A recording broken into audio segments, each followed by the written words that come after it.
Hi there, hope you're having a pleasant day wherever you may be. 40 years ago, a lady lost her top and something rose. That's right, it was the level of Spirit Lake near Mt St Helens.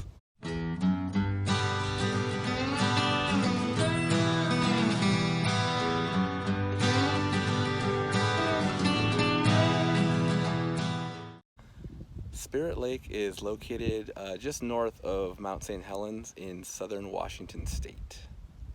So for those of you that have been playing along at home, you might remember a couple years ago I visited Mt St Helens as a part of my Cascades video. There I talk a little bit about the eruption and about Spirit Lake as well. So if you'd like, you can go ahead and take a look at that. But what do you say we get back to this one? So like I said, Spirit Lake sits at the base of Mt St Helens, which is an active volcano in the Cascade Range. And what's interesting is that the reason the lake exists is because of Mt St Helens. Several thousand years ago, an eruptive episode caused the lahar to plug up the Toutle River, and eventually the lake formed. Now, prior to 1980, this was a very picturesque lake at the bottom of a very picturesque mountain.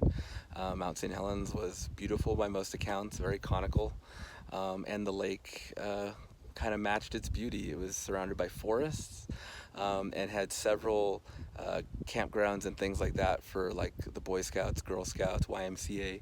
There were several camps surrounding the lake for recreational use. There were also a couple of lodges on the shores of Spirit Lake.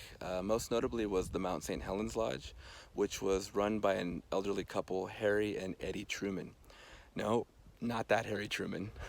As for the mountain, in March of 1980, scientists began to notice a swarm of small earthquakes that were centered around Mt St Helens.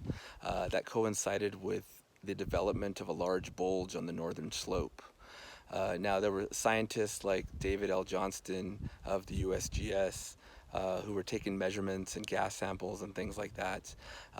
And in his words, he was describing the region as a stick of dynamite with a lit fuse. So he knew an eruption was imminent. Based off of his data, they went around to the local residents and recommended that they all evacuate. Now, unfortunately, when it came to Harry Truman, his wife had passed away in 1975, and he was quoted as saying that his entire life basically revolved around this mountain and this lake, so he wasn't going to leave, and he didn't.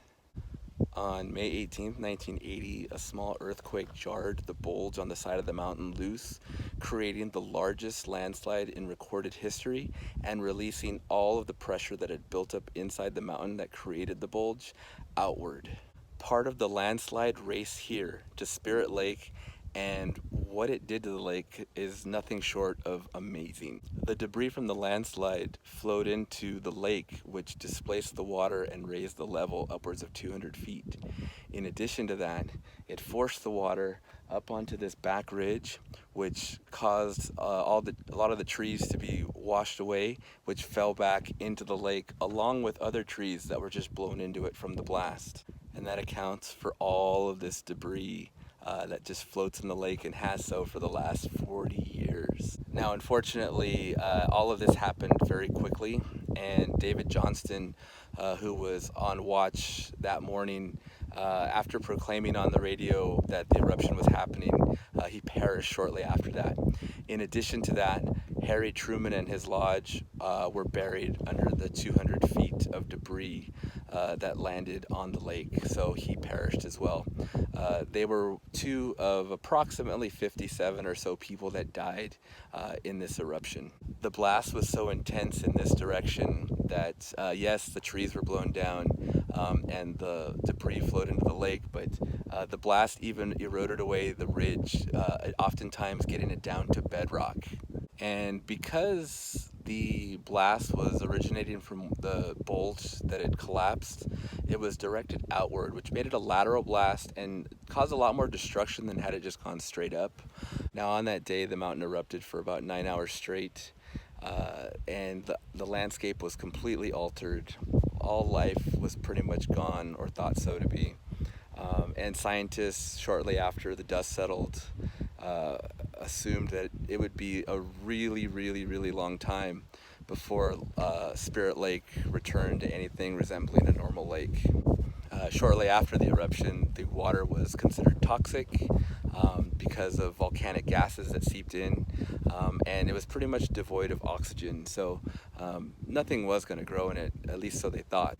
And then within a few years, they started to notice that there were certain bacteria and things that were growing in the lake, and oxygen levels were returning, and it was starting to take strides in becoming a normal lake again, which was happening a lot faster than they thought. They didn't think it was going to be in their lifetime that they'd see it, but it was just happening within a few years. And because of that, it's become a great place to study how a lake rebounds after a devastating event like the eruption. Now, as a result of the eruption, a lahar sort of plugged up the lake again, so there was really no outlet for the water. And so around 1985, they actually installed a tunnel that would drain the water to another lake that has an outlet. Matter of fact, it's actually a lake that was created by the volcano too. And without that, they think that the level would have reached too high for the lahar that was damming it, and it would have collapsed and created a lot of damage. So they were trying to avoid that. Unfortunately, I'm not sure if you can see the Outtake Tunnel that helps keep the level of the lake regulated. I'm not sure if you can see it from the trail here, but I know for sure that I can't now because the sun's kind of behind it and that whole ridge is in shadow, so it's really dark. I can't make out any details. Speaking of that ridge, that's actually known as Harry's Ridge, named in honor of Harry Truman, which is nearby Johnston Ridge, formerly Coldwater Ridge, named after David L. Johnston, the volcanologist. Now, as for me, when I visited here a couple years ago, I went to the Johnston Observatory and kind of got skunked because the clouds rolled in and I couldn't see the mountain. Well, on a lark the next day, I decided I wanted to see Spirit Lake. So I came to what's known as Windy Ridge, which is totally out of the way from the Johnston Observatory. But I got here, was pleasantly surprised because there weren't as many clouds, so I got to see the mountain and I got to see Spirit Lake. Unfortunately, I saw it from the ridge. I saw it from high up, which was fine, but I kind of wanted to see it up close. I wanted to see the logs.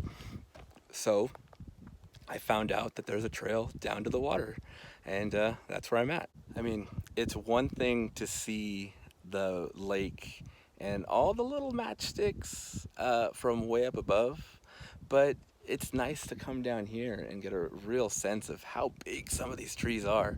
They're huge. I mean, these were all once part of a mighty forest, and they got knocked down, and they've been just sort of aimlessly drifting across this lake for 40 years. As for visiting here, this one is a little tough to get to.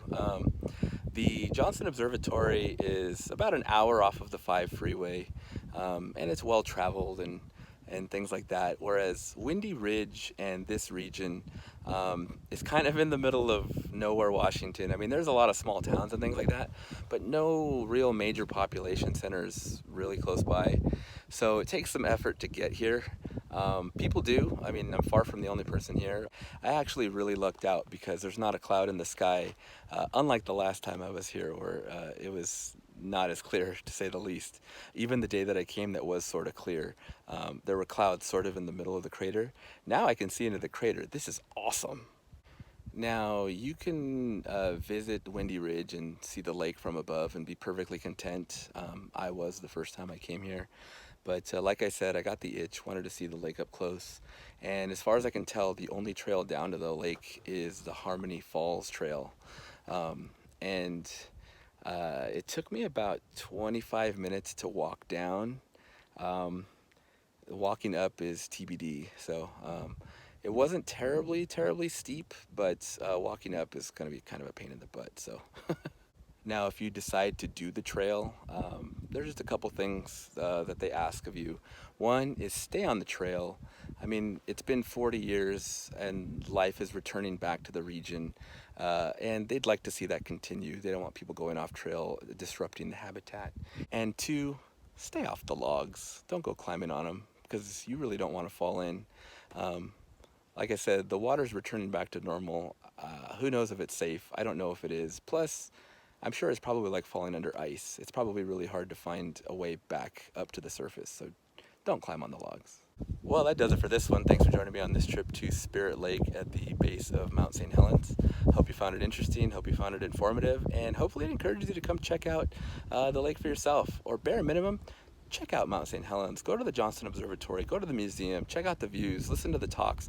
It's all amazing stuff.